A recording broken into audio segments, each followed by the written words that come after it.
Okay. Good morning, students. So this class we are going to discuss the topic is types of black box testing. So in previous class we already discussed the first three type. So this class we are going to discuss the remaining types. Okay, yeah. So in that fourth type is cause effect testing. Okay, yeah.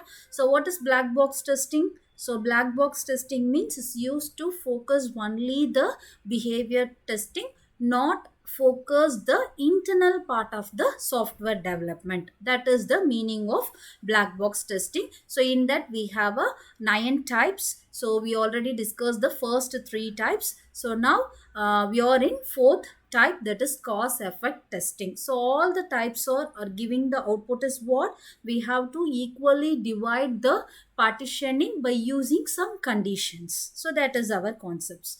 Okay, yeah. So the fourth one is cause effect testing. So cause effect testing is focused on the relationship between the given result, that is we named as a effect, and all factors affecting the result, that is we named as a cause. So that is a main role of this cause effect testing, that is the relationship between your given result and what is you got the actual result.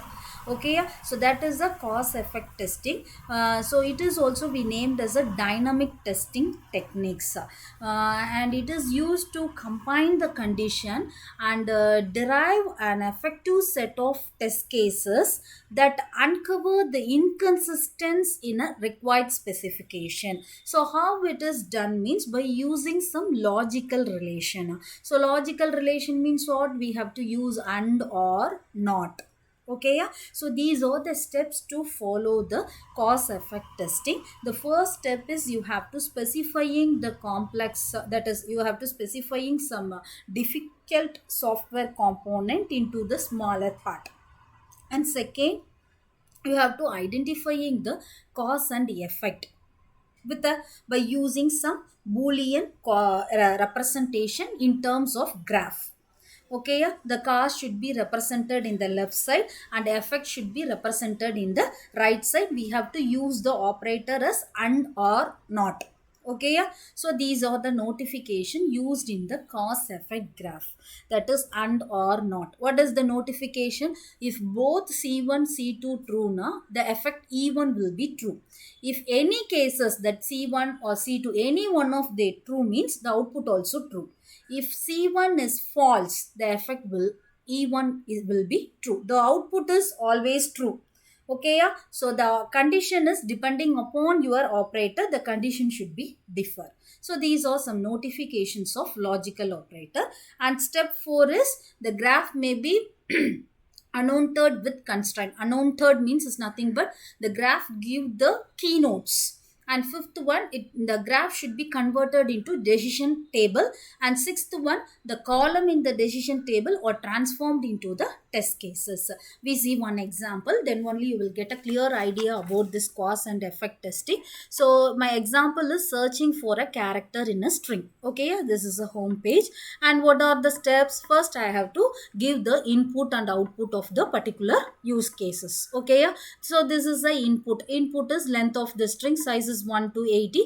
My expected output is character position not found out of range. If you are giving the out of range, that is above 80 means, so it shows in the out of range. Okay, so step 2 is what? Identifying the cause and effects, that is you have to give the condition for the particular use cases. And third one is rule. So whatever the condition you have to given, so you have to follow this kinds of rules.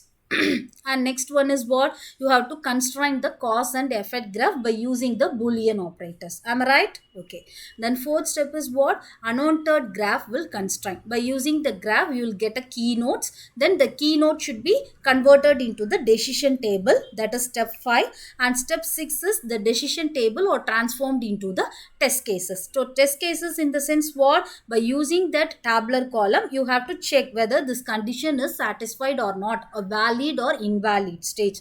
So that's it. These are the cause and effect testing. Okay, yeah. And fifth one is what? Compatibility testing. So you already know the compatibility testing. So it is a base one. It's used to type of software testing to check whether your software is capable of running a different hardware or different operating system or network environmental or device or not. It's used to check whether the software is capable for this applicable or not. So these are the type of compatibility testing. You just read out. And next one is user documentation testing. So it's used to ensuring the documentation match the product and vice versa. Suppose you have to buy any product means inside that particular package, that is a, so if you want to buy any mobile phone or any product, suppose I have to buy the pedestal fan means, so inside that box they we have a one documentation book. So documentation book in the sense the book contain that is we name it as a manual. So in that book inside you have how to use the fan, how to fit the fan, and what are the operations used in this fan. So like that they will give the instruction, no. So that is the user documentation testing. And seventh one is a domain testing. Domain testing is nothing but so it is an extension of black box testing. And main thing is ability to design and execute the test cases that related to the people who will buy and use the software. That is, you have to buy the product and you have to use that particular product, whether this product is suitable for us or not. So that is a domain testing. Okay, it is done to check the business flow, whether all the components are working correctly, whether this product is useful for human beings. So like that is a domain testing.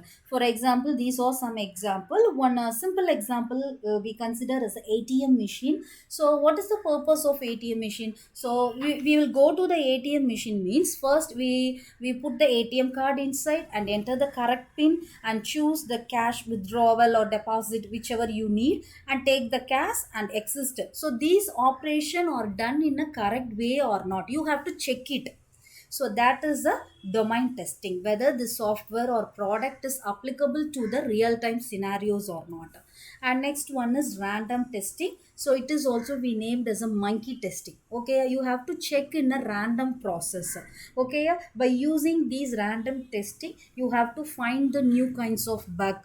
So in earlier stage you have to find out the bug means it is easy to recover the particular error. So that purpose we have to use the random testing. And at last testing is a these are the advantage and disadvantage characteristics of the random testing.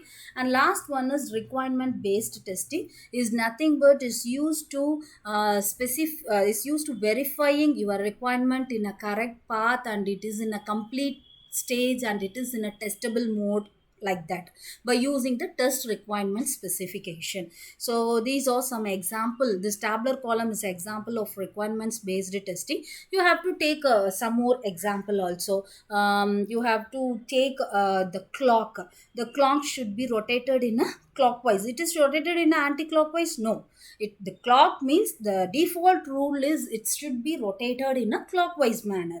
So like that, suppose in tabular column you have to assigning the serial number as your roll number, and your ID numbers, and priority is nothing but you have to give your fiat, CET and model exam. So if you are passed in 3 exam means your finally your test cases is pass. If among the 3 you have to fail means you are in a average. So among 3 you have failed in 3 part means your test case is failed. So like that you have to check depending upon your requirements whether you have fulfilled the process, or otherwise you will not fulfill the process. So these are the 9 types of black box testing. Okay, so next one is white box testing. We see on the next class. Thank you so much.